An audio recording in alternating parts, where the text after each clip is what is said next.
3, 2, 1, blast off.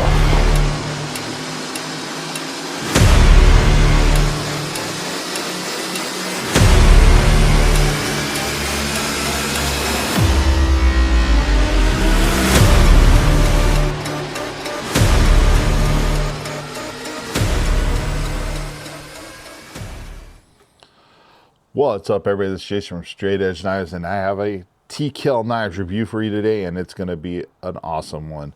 Guys, I can't even wait to just... Usually I kind of ramble a little bit, but we're going to go right past that. We're going to get right into this. This is the FMF from Tkell Knives, the Frogman field knife, and man, look at this beauty right here. This thing is a clip point beast. I love clip point style blades. They're one of my favorite blade shapes. There's just something kind of classic about them. They give you a nice enough belly for doing your slicing task, but it gives you this nice piercing tip for, you know, poking into things that, you know, need to be poked, you know. And man, it's just an awesome blade, man. I just love the shape of it, the style of it, and you know, I was like, I got to get one of these. Now, the FMF, the Frogman field knife, is made by Tkell Knives, obviously. Tim over there at Tkell is an awesome dude, Marine Corps veteran. Him and his wife and a couple other people are, I mean, Tkell Knives is literally a super small knife company, okay? They make their knives in batches, so the quality is always there. Tim is very particular about blades, like how they come out of his shop. I mean, he probably puts his hands on every one of them. I know he sharpens them. He's very particular about that. And I'll tell you what, man, when you get a Tkell knife, they are some of the sharpest blades you'll get out of the box. I'm telling you, he does, I don't know what kind of voodoo magic he figured out for sharpening, but man, these things come out wicked sharp. But the Frogman field knife, the FMF, is part of a series of blades, yes, that's right, the SEER series, the SERE series, and the other blade in that setup is the Tkell Knives Mercenary. So here's the Mercenary. It's a spear point style blade, as you can see there. And one of the things you're going to notice probably right off the get-go here is these two blades have literally the exact same handle, okay? So they're both, there's a 5-inch grip, they're the same thickness and everything. I can literally swap the handle scales between these two knives without an issue. And let me see if I can flip this over here so we can get a good look at it here. So you can see there, they're the same handle. So what Tim does is Tim comes up with a very comfortable handle, right? Something I mean, once he finds a handle that he likes to stick with that handle, and I don't blame him. But what's cool is when he does this, is he also offers different blade shapes to go with that handle, and that's what we have with this SEER series. You have a spear point blade here with the Mercenary, you have a clip point with the FMF. You know, you get this handle, and you're like, oh, I love the handle, but man, the blade shape just doesn't fit what I need it to, or what I want it to be. I really wish it was different. Well, here you go. You can jump over to FMF, still get that same awesome handle grip, but two different blades. And he also carries this over into his EDC style blades, right? So if you take the Tkell Knives Raider right here, awesome little EDC blade. I might use awesome a little too much today, guys, so just be aware. Great blade, right? You also have the Striker. Now, same thing. You're getting the same handles, the same grip with the Raider as you are with the Striker, but two completely different blade shapes. So what's awesome is, I did it again. What's really cool is if you really like the handle scale or the way the grip feels on a Raider, but you need something a little bit longer, a pointer, you can easily pick up the Striker. You're still gonna have the same feel, but you're gonna have that blade shape that you need to do whatever it is that you need to do. This carries over to a few of its other EDC blades as well, which makes it neat. It makes it like, man, this handle is awesome, but I need a different blade shape. He probably has a blade shape. I know he has a Warncliffe style blade for this as well. Super cool. And he carried that over not only from his EDCs, but also into his larger blades, you know.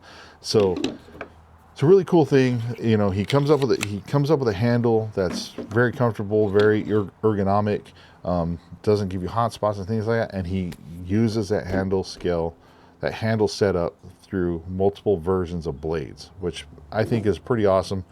I used it again. I'm gonna have to pinch myself every time I say awesome. I think it's a really good thing because it just gives you, the end user, options. Tim over there at Tkell, like when you order his blades, he gives you the ability to customize the knife. Essentially, you can go on there and say, you know, hey, I'm going to order this FMF. Okay, it comes in AEBL still. Sometimes he has options where they'll come in 80 CRV and things like that, and if those options are there, he can't. So sometimes on the blades you could pick the knife still, like with the Raider you could pick 80 CRV2, AEBL, things like that, right? So pick your knife still. Then you can come in and you can pick your handle scale colors. He has like 20 different handle scale colors available for most of his knives. Like you see here, I have like, I think this is the Woodland, this is the OD Green micarta, you know, and you can kind of go through and, you know, he has some that are purple, some that are black, some that are blue, you know, you can kind of customize your handle scales, which I think is a nice feature, that you can not just have you know, you can set the knife up how you want, what you like. You know, maybe you want those bright red handle scales because you're going to go hunting, or orange. You don't want to drop, you know, you drop this in the woods, you don't want to lose it, right? So it gives you those options, and options are always nice as an end consumer to be able to do that and not really have to pay extra for it either. Sometimes with the still choices, you'd have to pay extra because, you know, different still choices, the prices vary. But with the handle scale colors, it's pretty much choose what color you want, and that's what you're going to get on your knife, right? So that's very, very cool. The Tkell Frogman field knife, like I said, was designed in collaboration with Jason Pike from Frogman Tactical. He's a former Navy SEAL. He does a lot of training with firearms, self-defense, home defense, things like that.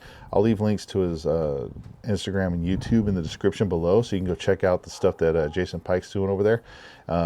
Again, this is part of the SEER series of blades, which includes the FMF and the Mercenary.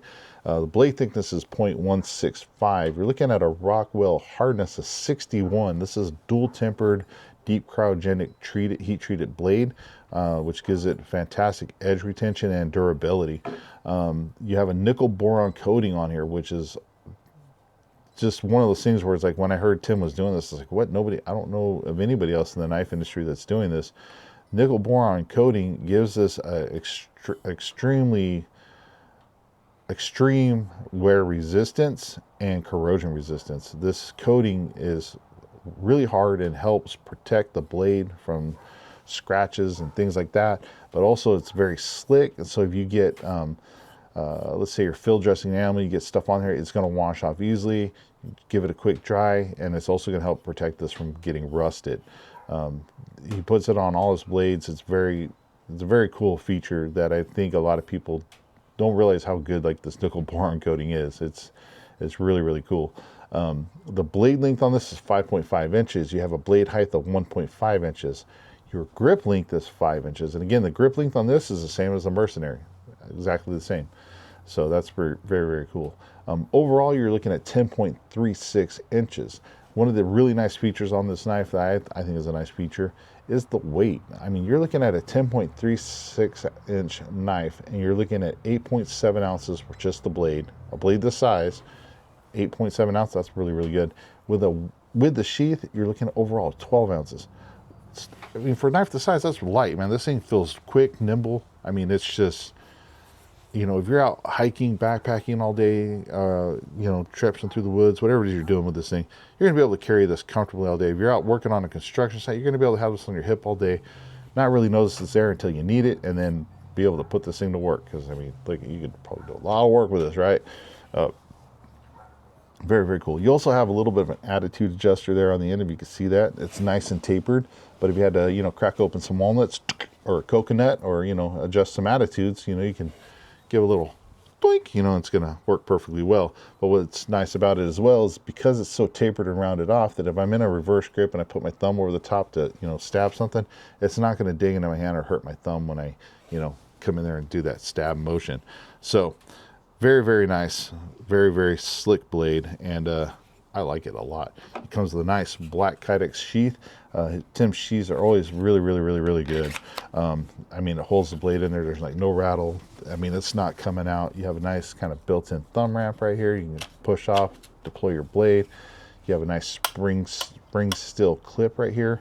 You can flip this around, kind of mount it either way, ambidextrous. You can even roll with it scout style if you like. One of the other cool, nice features about this, I keep saying awesome and cool so much, it's ridiculous, is you have this kind of built-in locking mechanism as well. So right now you can easily just put your thumb, pop the blade out. Almost cut my finger. Not a hand slipped, but I didn't cut my finger. Anyway, you can push it right back in, nice and easy, but it's in there very, very well. It's not gonna just pop out on you. But let's say you're out hiking, right? Let's say you're doing a rigorous hike up a steep incline and you're like, you know, there's a chance you might fall. And, you know, you start rolling down a hill, stuff starts flying off of you. What you don't want is this to accidentally pop out, fly around, and, you know, you accidentally stab yourself, right? It could happen, right? Or let's say you ride a motorcycle, you know, and you're, you know, the vibrations, you know, rolling down the highway, Easy Rider style.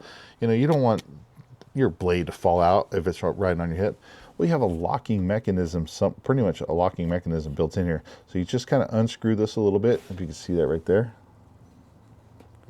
Very kind of little problem. Just slide this up like so. Tighten it back down. And now this blade is pretty much locked in there. It's, again, the retention, you're like, hey, well, you just did that with the regular retention. Yeah, but look at, I gotta really pull on it to get it out. So it's locked in there nice and tight, but it's not locked in so tight that you can't deploy it if an emergency arises, right? I have to really put some effort into popping that out. But I can still do it if something bad happened and I had to hurry up and get this blade out. I could still deploy it, but I'm also a lot more comfortable in the fact knowing that it's probably not going to fall out if I fall down or if I'm riding my motorcycle down the road. I would even go so far as to say if you had this on your hip, dirt bike riding, it's not going to fall out, you know. I almost guarantee you it ain't going to fall out, you know. So that's a really cool option. If you're in the military or something like that and you're skydiving, you would flip this lock on, you know, and have this attached to wherever it is you got on your plate carrier vest or however it is, whatever gear you're wearing, you got to carry a knife. I would, you know, this is strapped on you. You don't want that falling out while you're free falling either. So that locking type of mechanism really helps with that. So it's very, very nice feature that you can easily turn on or off, take, you know, just loosen this a little bit, slide it down. Now you're back to your kind of regular retention, which is still really good. But if you want that little bit extra, just loosen that, slide up, tighten down, you're ready to rock and roll. But very nice sheath overall, no rattle in it. I mean, it's just really very, very, very well done. You got a nice little drain hole there, if you can see that, in case you get some water down in there. You know, and you also have multiple holes and things like that, so you can kind of configure this to carry it however you want. But guys, I know you want to see this knife in action, so let's take one last little look at it. Let's head over to the testing area and show you what this bad boy can do. Stay tuned. All right, everybody, we're out here at the testing area. We're ready to get into it, but hey, let's get you another quick look at the FMF. Look at this. This thing is just beautiful. I love it. I love the way it looks, and man, it's just nasty sharp too. One thing I will point out here that I forgot to mention earlier is you do have some nice jimping right here on the back to give you some extra traction. You know, you got to put your thumb on the back, and then up here on this swedge right up here, this actually dips down kind of thin, but then it thickens back out as you get to the tip, which gives you like a diamond style tip, a diamond shaped style tip, which is a lot more robust and less prone to bending or breaking if you're, you know, stabbing into things. And you know, speaking of stabbing into things, let's get right to it, baby. So right here we got the old fire hose. This stuff is, you know, rough and tumble. It's, you know, made to be drugged through car crashes, blood, mud, and guts and all that other stuff, and not poke holes so they can put out the fires, right? So it's very cut and abrasion resistant and very difficult to cut oftentimes. So let's get in here and let's cut the piece of this off.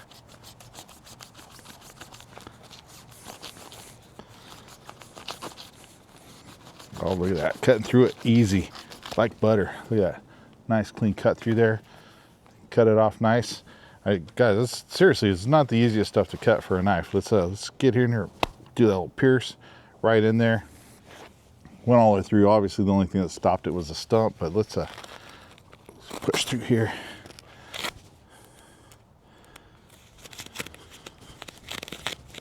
Look at that, cutting it, not a problem.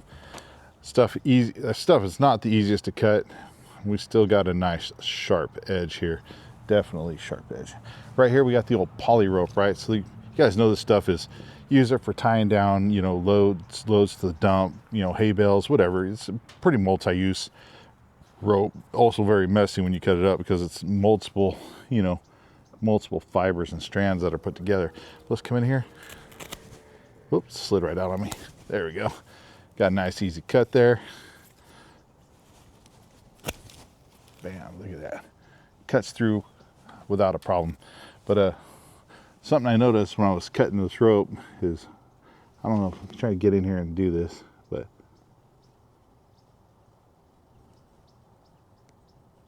kind of come in here, come in at an angle.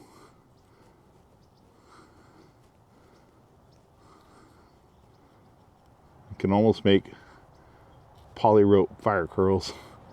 That's how sharp this sucker is. Look at that. Little poly rope fire curls.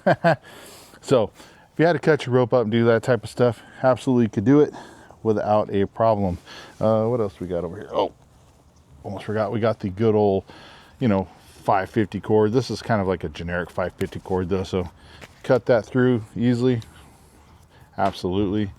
Come in here, just break this stuff down, cut it up, whatever you need to use it for.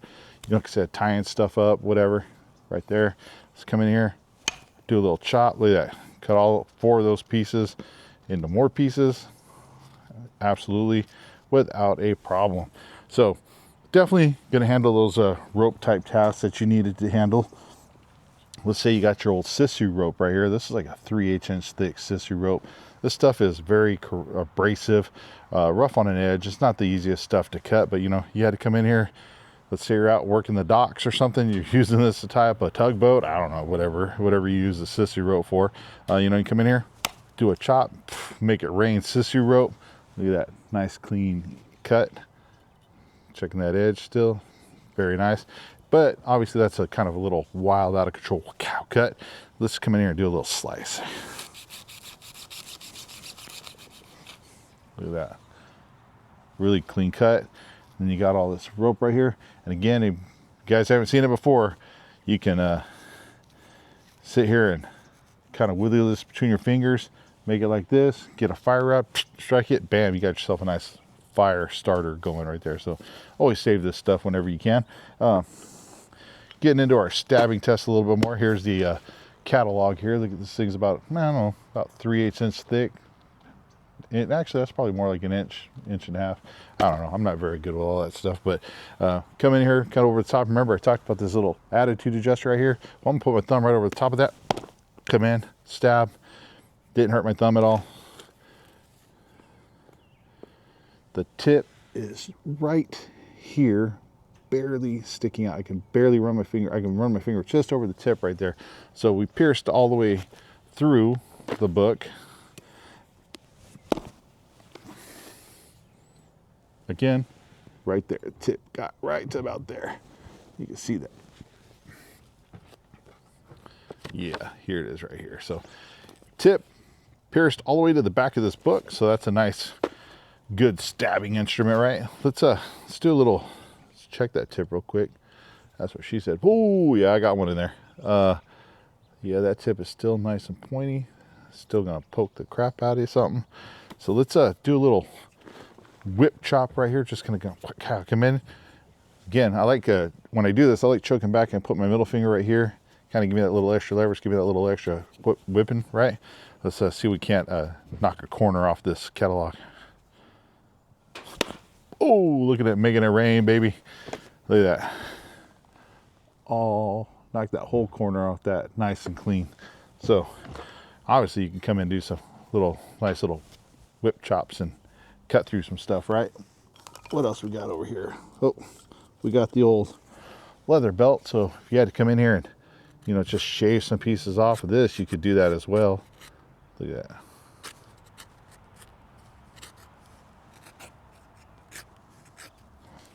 Come in, cut, come here, cut this straight down.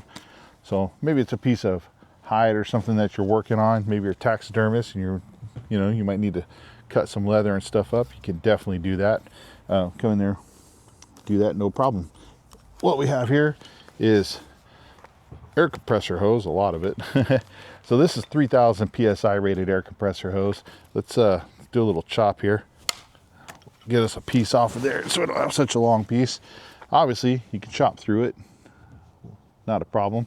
So this is 3000 psi rated. It has some like nylon reinforcement in there, nylon fiber. Like, I don't know, you can see it right there. See that white stuff? It's like string or something that runs all through here to reinforce and make it harder. And it's almost like plasticky too. So again, if you had to come in here and cut up a piece of this hose real quick, maybe you need to make a makeshift fuel line or something like that, you could come in here, do a nice clean cut, you know. Or let's say you got to be more precise, you know. So you come in here, do a nice press cut down through here without it slipping on you. There we go. There you go. Got a nice clean cut. So if you had to come in and cut some of this line, you could do it. Still a sharp edge. And I want you guys to see kind of just some of the little stuff that I've done right here. Look at the coating on that blade, that nickel boron coating. Holding up just fine. Not a problem. So we got that stuff kind of out of the way. Now let's say you needed to make a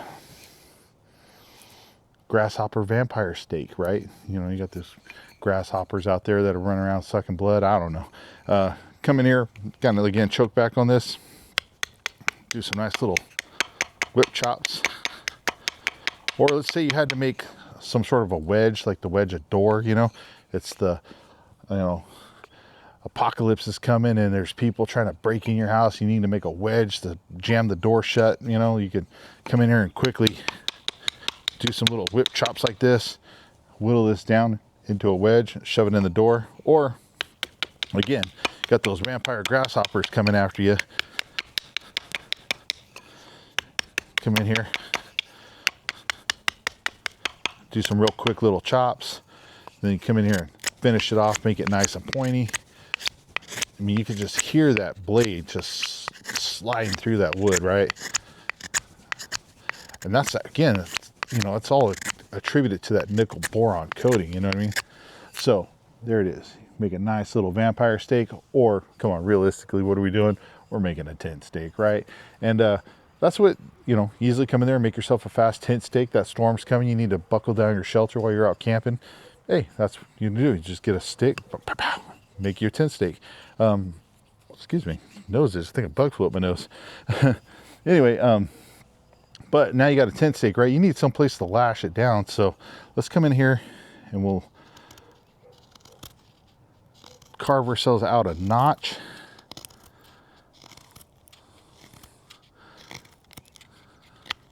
That way you have a place to hook said line to. I mean, look at those kind of curls. So you can kind of come in here and rock it back and forth, get those out of there. It's kind of how, I don't know if this is necessarily the right way to make a notch, but it is a way to make a notch, or a lashing point, if you will. I'm not exactly sure what you call it.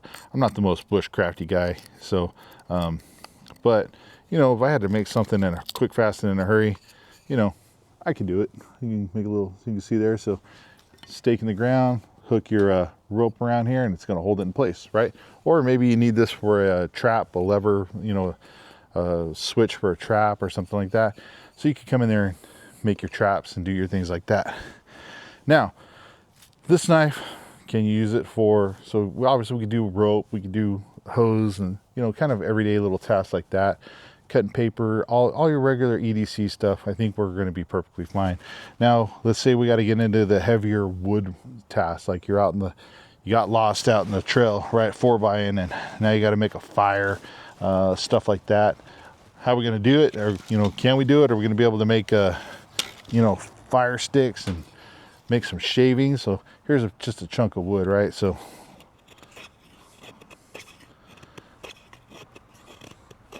kind of come in here and shave some of these pieces off. Again, I'm not very good at this, guys, so I've never claimed to be an expert at this stuff either. So keep that in mind. I'm just a regular guy who likes to do regular stuff with knives, have fun with them, test myself out, you know, and, you know, hopefully in the course of doing it, I can show you guys that a knife can perform, but there's some kind of fire curls. Now, those aren't the best. I know that. So let's see if we can't get something a little bit different here. Here we go. Got this kind of longer piece of stick, right?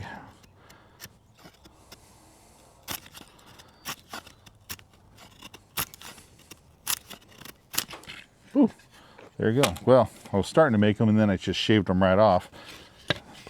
That's my problem, guys. I'm just such a heavy-handed guy that I get them to that point where they're there and then I wind up cutting them off. I don't know if you guys can see those, but I'm actually making some nice ones. They just keep kind of cutting off on me. See, I'm making them like that, but then what happens is, again, with my big old heavy meat paws, I wind up chopping them off. And you got those little spots like that. So yeah, if you're a better bushcrafter than I am, can you make some fire curls? Yes, you can. But let's see here. What are one of the other things that people like to do? Well, you know, you got to do some chopping sometimes. Like, you might need to take a stick like this. So this actually just came off of a tree pretty fresh. So this is kind of a green stick. But I don't know, maybe you need to make cut this down to make some different poles or something like that. Got it right here. It's about, I don't know, about inch and a half around. So let's come in here again, choke back a little bit.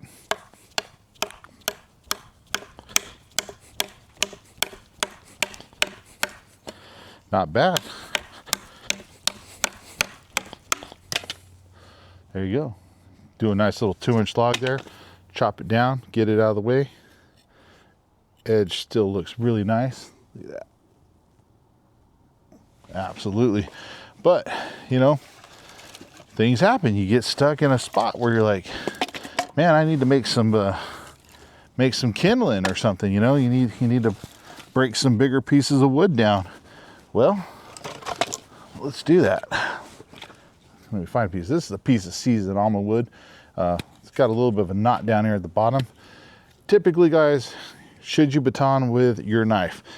Well, there's a lot of debate about that, and you know, I would say you probably shouldn't unless you absolutely have to. But when I'm doing these videos, I do it to show you guys that the knife can do it and handle it. Would I suggest doing it all the time? No. I would suggest using an axe or something like that, but sometimes shit happens and you don't have that stuff, right? So you might have to use your knife for it, and that's why I like to come in here and baton stuff for you guys. So you can see that the knife will do it, but maybe you don't necessarily have to go out and do it yourself, you know what I mean? So there it is, kind of went through it, got stuck on a knot right there. No problem with the edge. Let's go, so that was kind of a thinner piece. Here you go, we got a little bit of a thicker piece here, right? Put this sucker back up here. And also, one of the things with doing this is we're also really testing this swedge on this tip and seeing how strong that is as well. But look at the FMF just goes right through, all the way down into this sucker, even through this kind of knot area right here. Split it without any issues. Still got a good edge. Here, now let's try to make some curls.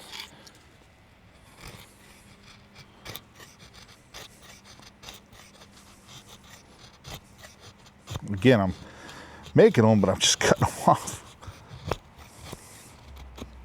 There we go. So if you had to come in here, like I said, make some curls, we can. Let's say I just wanted to hurry up and make a bunch of curls, right? You guys see that wood just flying off there. Now I'm doing this with a piece of seasoned almond wood. So this stuff is hard. So you guys can see I'm able to just hog off chunks of wood, you know, nice little skinny pieces. And this is going to help make a really nice fire, you know, at the end of the day. This stuff is dried out, it's thin, it's going to make a nice fire. So All right, everybody, man, has some sort of an issue with my camera. I don't know what the hell was going on there. But anyway, so if you had to do some batoning, you know, you could come through, do some smaller, lighter pieces of batoning. I wouldn't suggest going through anything really too big. It could become a, you know, it's just, you don't have a lot of real estate here to work with, you know, so to be able to get a lot of, but for smaller, definitely tasks like that, you could definitely come through and do some batoning, break down some wood to get your fire going. Then you could come in and add your bigger pieces. Now, let's take a look. Yeah, that piece. Oh, there we go. Now, we got to do the old 4x4 chop, right? Because everybody likes to see the old 4x4 chop. So here it is, obviously a 4x4. Flip this around. And we're gonna go right here. We're gonna do 30 hits on the 4x4. Let's see what kind of chop action we can get going here. Here we go, guys. 1, 2, 3, 4, 5, 6, 7, 8, 9, 10, 11, 12, 13, 14, 15, 16, 17, 18, 19, 20, 21, 22, 23, 24, 25, 26, 27, 28, 29, 30. All right, 30 hits on a 4x4 with an 8-ounce knife. I don't think that's too bad. We still got a good edge. This thing's still ready to rock and roll. Everything's still nice and straight. Look at that. Nice and straight, baby. Love it. Guys, man, this thing just feels so awesome in the hand. The weight and everything like that. It's going to be able to handle most of your tasks, you know, that you're going to need to call on it to do for a blade this size. Obviously for, like I said, your EDC type of stuff, rope, box cutting, things like that, absolutely. Smaller woodworking tasks, yeah, absolutely.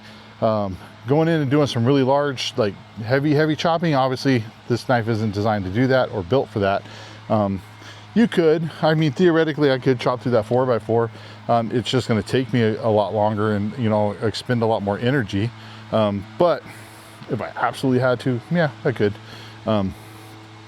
But, you know, some self-preservation stuff against, you know, evil zombies and things like that, this thing is going to be forced to be reckoned with as well, you know, with that tip being able to pierce through multiple layers of clothing and that the zombie might have on. You know, it'll be able to get in there and make that zombie's dead brain rethink what it was thinking about doing, you know what I mean? So anyway, guys, the Tkell FMF, fantastic blade, guys. This thing is built to handle some good work, and it's built to be by your side for, you know, pretty much the rest of your life. You know, I mean, Tim over there, I mean, for such a small operation, man, he's pumping out some fantastic blades. 100% American made, veteran owned company. Definitely go check out his website. See, he's always got more stuff coming up too, and new designs and things like that. So he's definitely worth checking out, guys. Guys, there it is. The Frogman field knife FMF. Thing is awesome. I love it, man. Oh, look at this reverse grip. Fits right in there. So if you have to come in and do those kind of pull draws, or, you know, grab that zombie and, you know, do some, you know, shave some hair off his chin, you know, you could do that if you needed to. I don't suggest doing that, by the way. It's just, you know, we like zombie movies, right? So anyway, guys, thanks for watching. Stay safe, stay sharp, and go check out Tkell Knives.